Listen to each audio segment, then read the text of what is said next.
डोंबिवलीच्या शास्त्रीनगर हॉस्पिटलमध्ये शिंदेंच्या शिवसेनेचे नगरसेवक रमेश म्हात्रे यांनी डॉक्टरांना मारहाण केल्यानंतर या घटनेचे पडसाद कसे उमटले ते आपण पाहिलं। आता या संपूर्ण प्रकरणाचा अहवाल पालिकेच्या आरोग्य विभागानं आयुक्तांना सादर केलाय। यामध्ये अनेक गोष्टींचा उल्लेख करण्यात आला असून शेवटी कल्याणमधील महापालिकेच्याच हॉस्पिटलमध्ये महिलेची प्रसूती झाल्याचं नमूद करण्यात आलेलं आहे।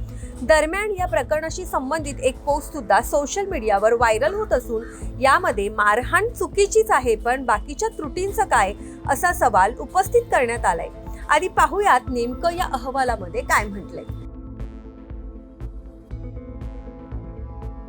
कल्याण डोंबिवली महापालिकेच्या शास्त्रीनगर हॉस्पिटलमध्ये नगरसेवक रमेश म्हात्रे आणि त्यांच्या साथीदारांनी डॉक्टरांना मारहाण करत सरकारी कामात अडथळा निर्माण केला, त्याचप्रमाणे दहशत माजवली।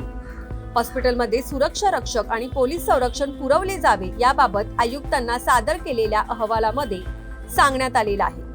मुख्य वैद्यकीय अधिकारी डॉक्टर दीपा शुक्ल यांनी संबंधित अहवाल आयुक्त अभिनव गोयल यांना सादर केलाय। यावर आता आयुक्त कोणती कार्यवाही करतात ते पाहणं महत्त्वाचं ठरणार आहे। डॉक्टर शुक्ल यांनी दिलेल्या अहवालात असं म्हटलंय की ज्या महिलेच्या प्रसूतीच्या कारणावरून मारहाण झाली ती महिला शास्त्रीनगर हॉस्पिटलमध्ये उपचारासाठी आली।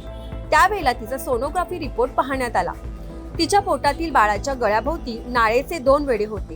प्रसूतीनंतर तिच्या बाळाला NICU ची आवश्यकता होती, परंतु नवजात शिशूच्या अतिदक्षता विभागातील बेड रिक्त होते। त्यामुळे या महिलेला प्रसूतीसाठी मुंबईतील सायन इथे सरकारी हॉस्पिटलमध्ये नेण्याचा सल्ला देण्यात आला होता। यावरूनच महिलेच्या नातेवाईकांनी गोंधळ घातला। शिवसेनेचे नगरसेवक म्हात्रे यांना बोलावून घेण्यात आलं। त्यानंतर डॉक्टरांना मारहाण झाली।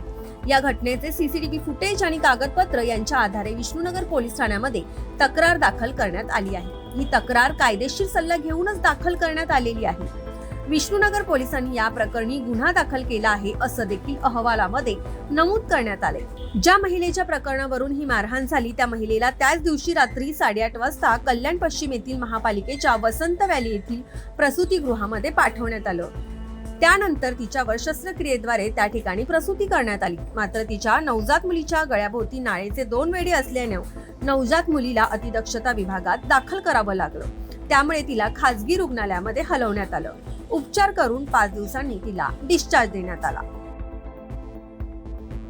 दरम्यान सोशल मीडियावर सुद्धा एक पोस्ट आता व्हायरल होताना दिसते। या पोस्टमध्ये डॉक्टरांवरील मारहाणीचे समर्थन करण्यात आलेले नसल्याचं स्पष्ट करत घटना घडण्यामागे आरोग्य विभागातील किंवा व्यवस्थेतील त्रुटी होत्या का असा प्रश्न उपस्थित करण्यात आलेला आहे।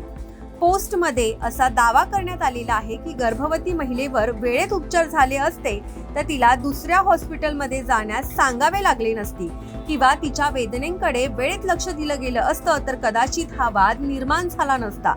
त्याचप्रमाणे गरीब रुग्णांच्या उपचाराबाबतची यंत्रणेची जबाबदारी आणि कार्यपद्धती यावर देखील प्रश्न उपस्थित करण्यात आलेले आहे।